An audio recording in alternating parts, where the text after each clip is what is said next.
Dios les bendiga, amados de Dios. Qué precioso es poder estar aquí este domingo y compartir contigo, si estás escuchando y con el ánimo de recibir palabra de Dios. Vamos a compartir el Evangelio de Mateo, así que te ruego, para que puedas participar leyendo en tu propia Biblia, busca Mateo 11:28. Hoy queremos hablar de las promesas de Dios y la realidad es que es evidente que el mundo no encuentra el rumbo. La Biblia está llena de promesas.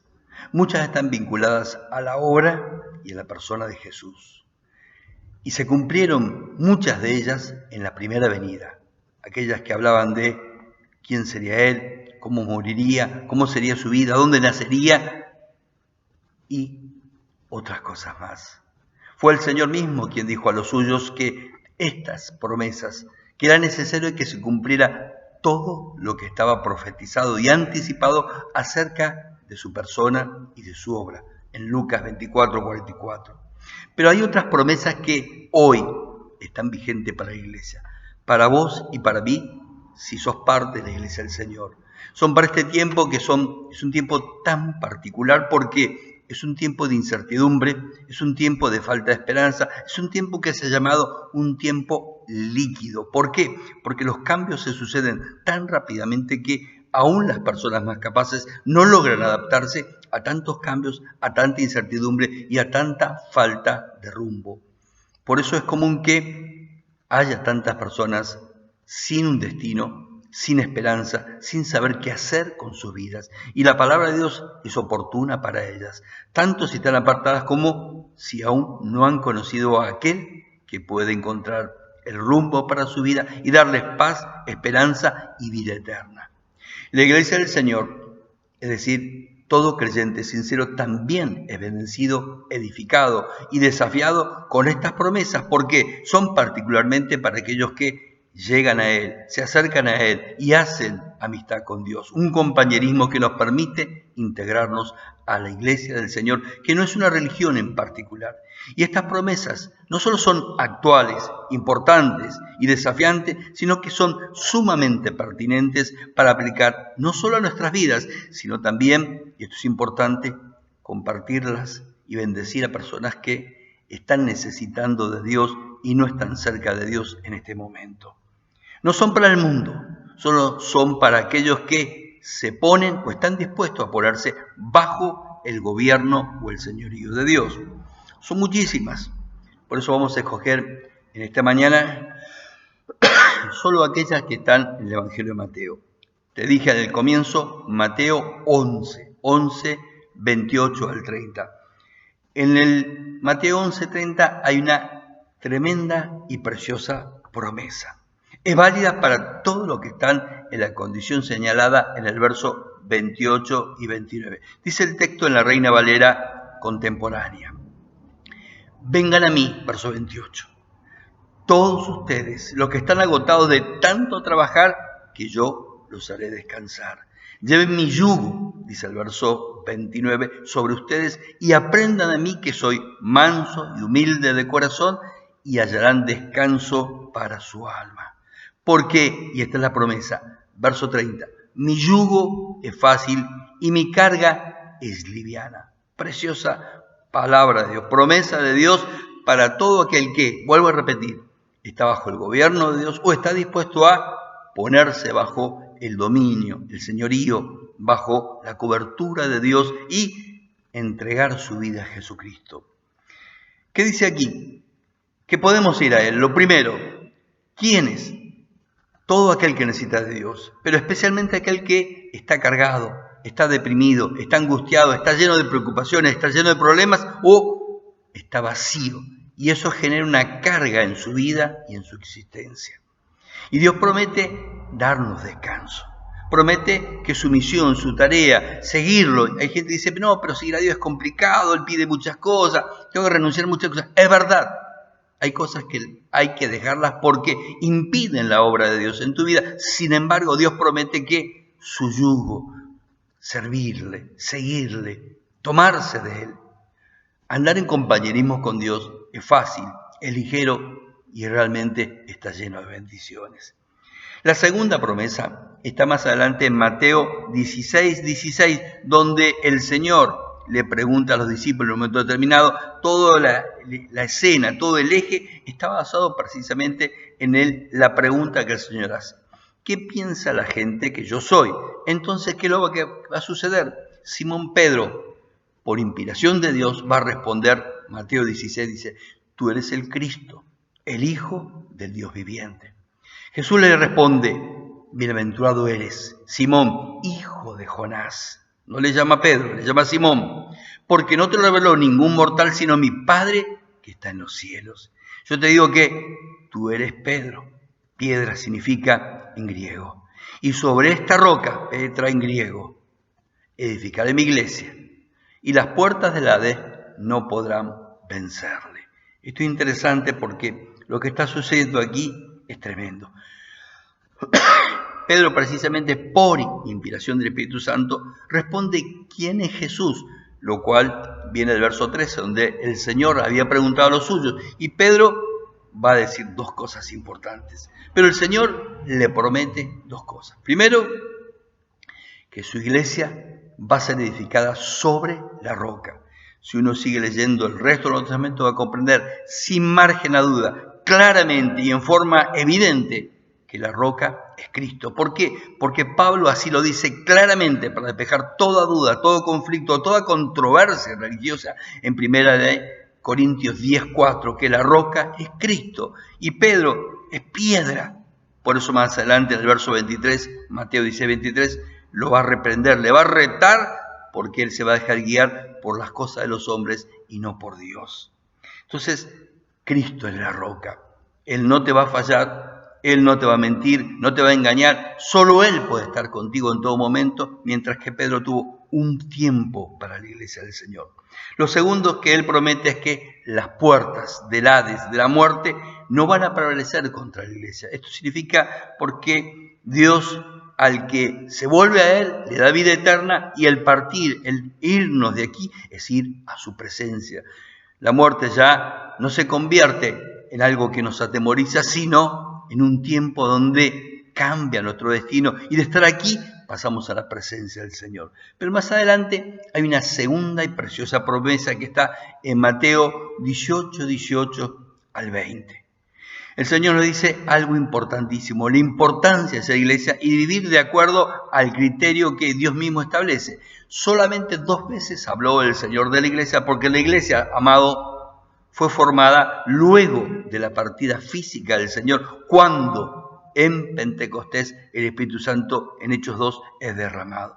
Pero Mateo 18 el Señor habla, y está hablando acá el Señor proféticamente y dando los principios importantes. En Mateo 16, ¿sobre qué se apoya o se basa la iglesia? En personas que, como Pedro, confiesan, reconocen que Jesús es Dios.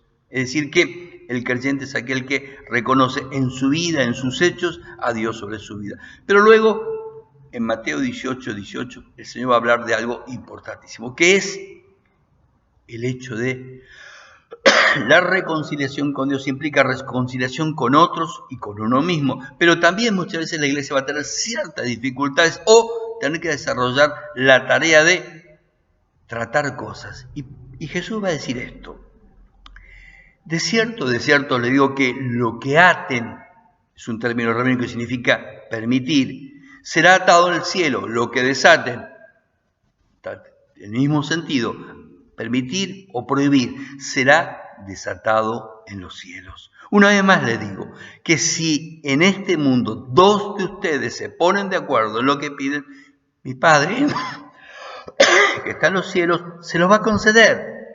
Recuerden que el Señor no está diciendo en su casa, en cualquier lugar, sino ponerse de acuerdo, estar en su nombre. Miren lo que dice el verso 20.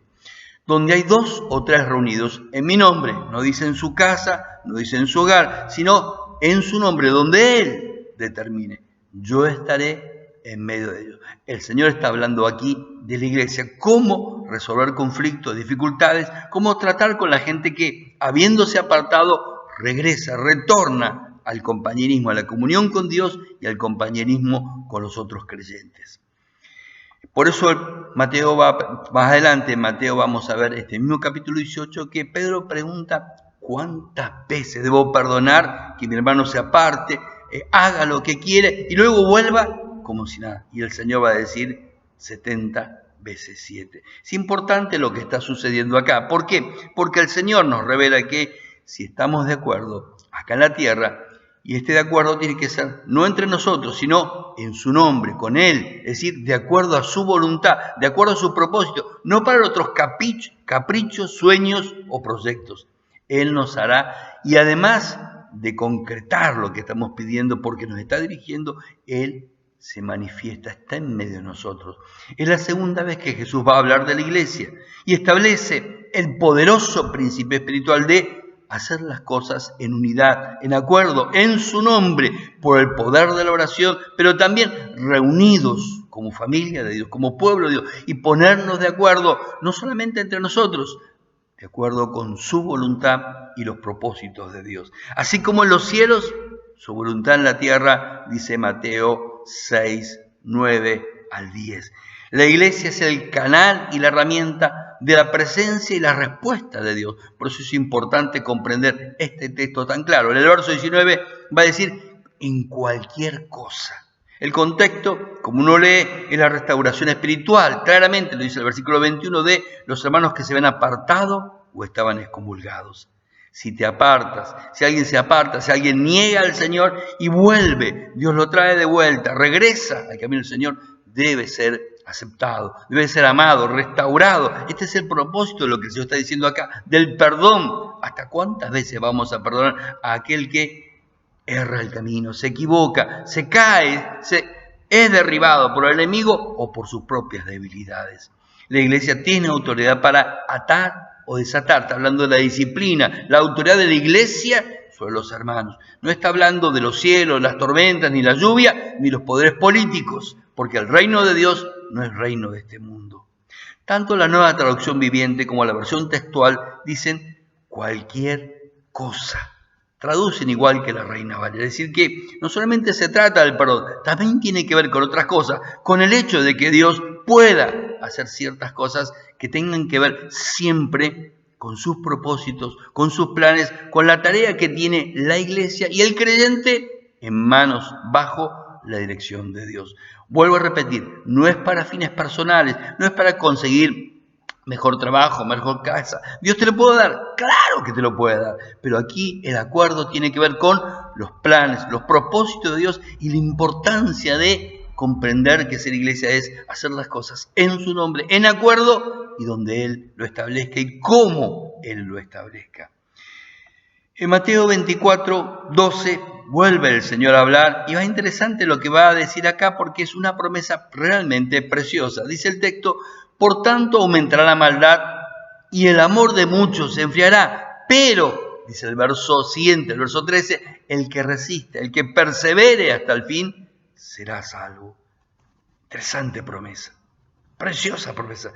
El Señor anticipa que los días finales, como sucedió en varios momentos de la historia, las secuelas de la maldad hará que el corazón, en la pasión por Dios de los creyentes se enfríe, que el amor se enfríe, que su vínculo con Dios y con otros se enfríe. Dios promete que si perseveramos, aquí la palabra significa que está usando el Señor resistir, quedar bajo o detrás, permanecer, soportar, perseverar. Es decir que si nos mantenemos unidos al Señor, a su palabra, a la comunión y el compañerismo que Dios quiere tener con todo creyente, hombre o mujer, joven o niño, es una clara señal que Cristo está y dirige nuestras vidas. Es decir, que cualquiera puede. Pasó con el hijo pródigo en esa parábola tan preciosa de Lucas. Cuando el hijo quiso irse, el Señor lo dejó, lo esperó, ansiaba su regreso y lo restituyó, pero no fue a buscarlo. Solamente esperó que comprendiera su error, porque el que ha probado caminar con Dios y luego se aparta, se desvía, se extravía en el mundo, y en algún momento comprende que no hay nada mejor que caminar de su mano. Y si aún no has experimentado el caminar de su mano, vuélvete a Dios, vuelve tu corazón a Dios, ponte en manos de Dios, porque en la casa del Padre, en la casa del Padre de amor, hay bondad, bendición, restitución y propósitos tremendos. Mateo 24 anticipa esto. Por eso es importante hoy, si eres creyente, si estás buscando a Dios, acercarte, afirmarte y ser edificado en una iglesia que te enseñe la palabra, pero además te permita desarrollar esto tan importante, perseverar en el camino de Dios, insistir en el contacto con Dios para que tu vida esté firme en un tiempo incierto y total, y que cambia día a día, semana a semana, y no hay un rumbo para ellos, pero para los que tienen a Dios sí lo hay, porque Dios es el pastor, el que timonea tu vida, el que guía y te da el Espíritu Santo como el mejor GPS. De esto vamos a hablar otro día. En Mateo 28 está la última promesa. Si estamos involucrados en las cosas de Dios, Dios se involucra en tu vida y está contigo. Mateo 28 es interesante porque plantea la misión, la tarea, el propósito de la iglesia y lo plantea en términos sencillos de 4 verbos. Primero, vayan, id. Luego, hagan discípulos. Tercero, enséñenles. Y antes de enseñarles, bautizarles. Si estamos involucrados, Dios promete aquí que Él estará con nosotros hasta el fin, todos los días. Es decir, Dios no solamente te envía a llevar la palabra a otros, sino que va con vos. Y cuando te envía a hacer algo, el Señor va con vos porque Dios está contigo. Porque la tarea que te envía a hacer es tarea de Dios. Y si es tarea de Dios, el Espíritu Santo se involucra en tu vida. Dios nos envía. Y en esta tarea de presentar o compartir el Evangelio o animar a otros en el mensaje de restauración o redención, Dios manifiesta su presencia. ¿Qué importancia tiene para vos, para mí, estas promesas? Cada una de ellas son aplicables a la vida de toda persona sincera que está en comunión con Dios o busca esa comunión con Dios y que está o busca una buena amistad con el Señor. Estamos en el mes de la amistad, Julio. Dios quiere tener amistad contigo, quiere ser tu compañero. Son para este tiempo, para poder realizar con gozo, con autoridad y poder el ser luz y sal en nuestro hogar, en donde estemos y en un mundo que necesita precisamente la sal y la luz que solo Dios puede dar y la va a dar a través de los suyos, la iglesia. En donde pongamos nuestros pies, donde el Señor nos lleve, tú puedes ser sal, tú puedes ser luz. Aunque somos creyentes y amamos a Dios, no estamos exentos de cansarnos, de desgastarnos, de cargarnos de problemas, de pasar por dificultades o pruebas. Por eso la importancia de contar con su presencia, con su dirección, de acudir a Él cuando sea necesario. Y esto es lo llamativo, porque significa que hay alivio, descanso, cuando nos enfocamos en la tarea o misión de Dios. Mientras hacemos esto, Dios se ocupa de nuestras cosas. Por eso el Señor dijo en Mateo 6:33, busca primero el reino de Dios y lo demás, eso que es importante, eso que te preocupa, que te interesa, que es importante para ti o para los tuyos, Dios se encargará, Dios lo va a añadir. Tu vida, mi vida, nuestros hogares, si hay temor y entrega a Dios y están apoyados en la roca, y aunque vengan problemas o dificultades, Dios promete permanecer y que en muchas ocasiones esos problemas serán para glorificar a Dios, honrar a Dios y ver, descubrir el cuidado y la dirección de Dios. Aún en la difícil tarea de restaurar y recibir a los que se apartaron de Dios, Él nos va a ayudar porque Él nos mira con amor y pone ese mismo corazón, esa misma mirada en nuestra vida. Recientemente regresó un hermano que se había enojado, se había apartado, se había ido y realmente fue tan lindo verlo, abrazarlo estos días. Dios también tiene un lugar para ti en cualquier iglesia donde su palabra sea anunciada. Busca una iglesia que ame, que muestre el corazón de Dios, porque todos necesitamos ese cuidado, esa protección que otros pueden dar, y especialmente en estos tiempos donde la miseria humana, la injusticia, lo incomprensible se hace evidente en un mundo despiadado, sin rumbo, sin destino, sin esperanza, donde hasta los derechos de los que dicen tener derecho matan a los más inocentes, ultiman bebés no nacidos y se habla del derecho a matar al anciano. Mateo 24:14 nos da una clave importante. Si estás involucrado en la misión o comisión de Dios, el caminar con Dios, el caminar de su mano, el enfocarnos en su tarea, nos mantiene encarrilados, nos mantiene en la dirección correcta para que Dios pueda realizar su tarea, su obra en tu vida y en los tuyos a través de ti, porque Dios así lo prometió. Para ir cerrando y terminando este momento, ¿qué podemos hacer? Podemos dar gracias.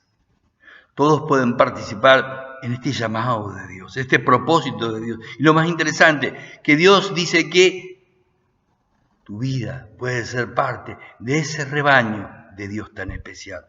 Bendecimos su nombre, oramos en su nombre y yo quiero terminar con una oración breve. Padre Santo, si en este momento el que está viendo el mensaje, si en su casa, si en su hogar, Señor, hay falta de rumbo, hay falta de dirección, si necesita volverse a ti, si necesita ponerse bajo tu cuidado, yo oro para que él pueda tomar esta decisión y que pueda simplemente hacer una oración sencilla diciendo, Señor, quiero volver a tomarme de tu mano, quiero tomarme por primera vez de tu mano si antes no lo ha hecho, y que él pueda experimentar huella, la gracia, el amor, el propósito de Dios, tocando, cambiando y transformando su corazón, su vida y su hogar.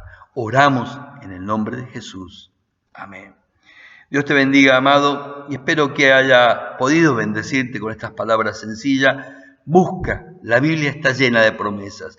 Es verdad que muchas ya se han cumplido en el tiempo de Jesús, pero hay otras que están vigentes, son oportunas, son pertinentes, son para tu vida, pero es necesario, vuelvo a repetir lo que dije al comienzo, que te pongas bajo su cuidado, su dirección y te congregues en una iglesia que te hable de Jesús y no de religión. Bendiciones, amado.